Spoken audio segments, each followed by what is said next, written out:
O alvo da pregação de domingo foi a primeira carta de São Paulo a Timóteo, capítulo 4, versículos de 12 a 16.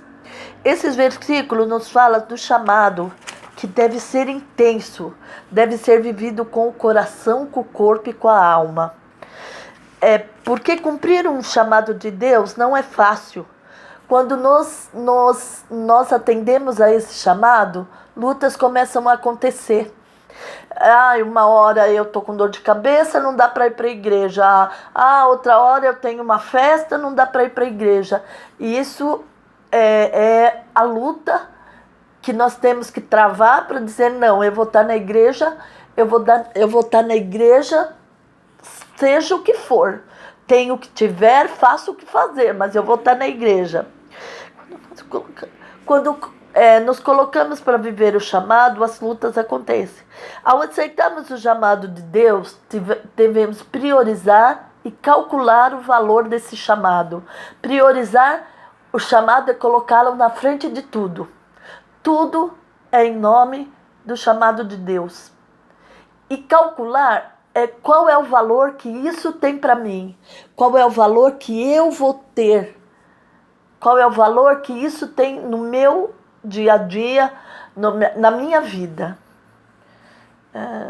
Muitas vezes o chamado gera dor, a dor da renúncia, de ter que renunciar a alguma coisa que se gosta pelo chamado de Deus.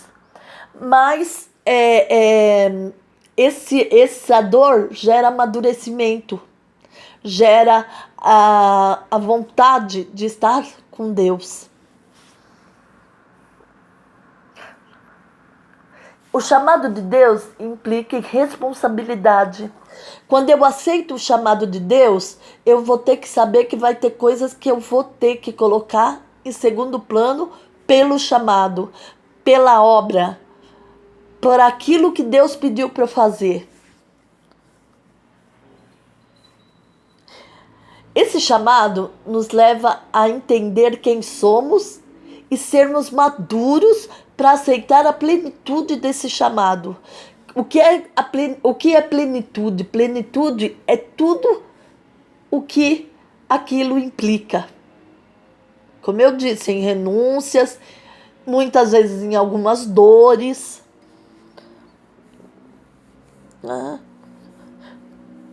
Todo chamado deve estar embasado na palavra de Deus. Todo chamado deve estar junto com a palavra de Deus. O que implica em conhecermos a palavra de Deus. O que Deus realmente quer da gente está na Bíblia.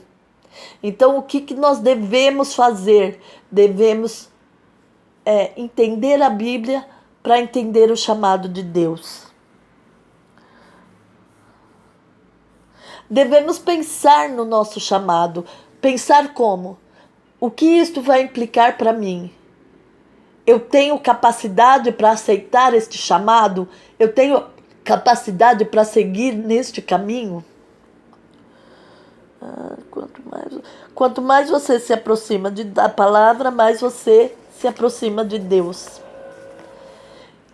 Então, quanto mais você se aproxima da palavra, mais você vai entender o chamado de Deus. O que Deus quer para você. O que Deus pensa para você. Devemos estudar a palavra.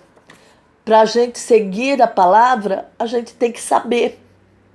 Para a gente falar de Deus, nós temos que saber quem é Deus, o que é Deus. Então, para a gente seguir o chamado, a gente tem que estar, a gente tem que saber o que falar e o que fazer.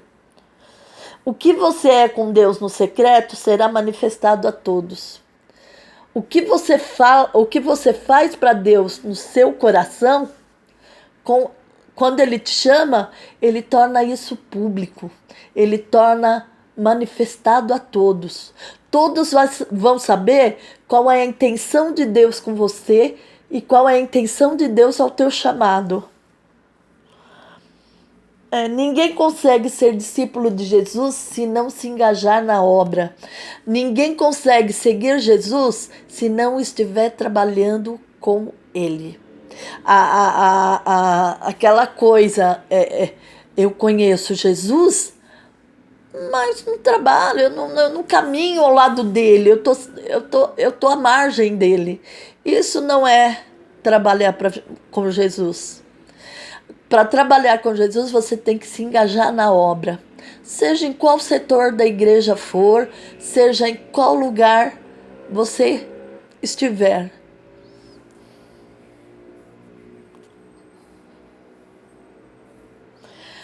É preciso viver o que se prega. Se eu pregar que Deus é amor, eu não posso cultivar ódio no meu coração. Eu não posso cultivar rancor. Porque senão eu estou indo contra aquilo que eu estou pregando. Olha, gente, Jesus é amor. Mas, aquela pessoa me irrita. Eu tenho raiva daquela pessoa. Não, não é assim. Eu tenho que viver. Se eu digo que Jesus é amor, eu também tenho que ser amor. Eu também tenho que viver no amor.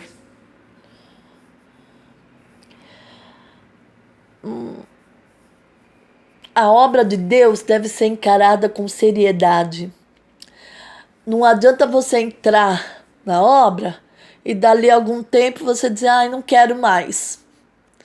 O que tem que ser feito é você entrar na obra e ser sério naquilo que escolheu. Dizer, aqui estou e aqui eu vou desenvolver o meu trabalho na igreja, aonde Deus te colocar, você se colocar à disposição e não largar na primeira dificuldade, tá? A igreja de Deus sairá triunfante mesmo nos tempos difíceis. A igreja de Deus é comandada por Deus, é comandada por Jesus. E mesmo que o tempo esteja muito negro, muito feio, Deus triunfará na sua igreja.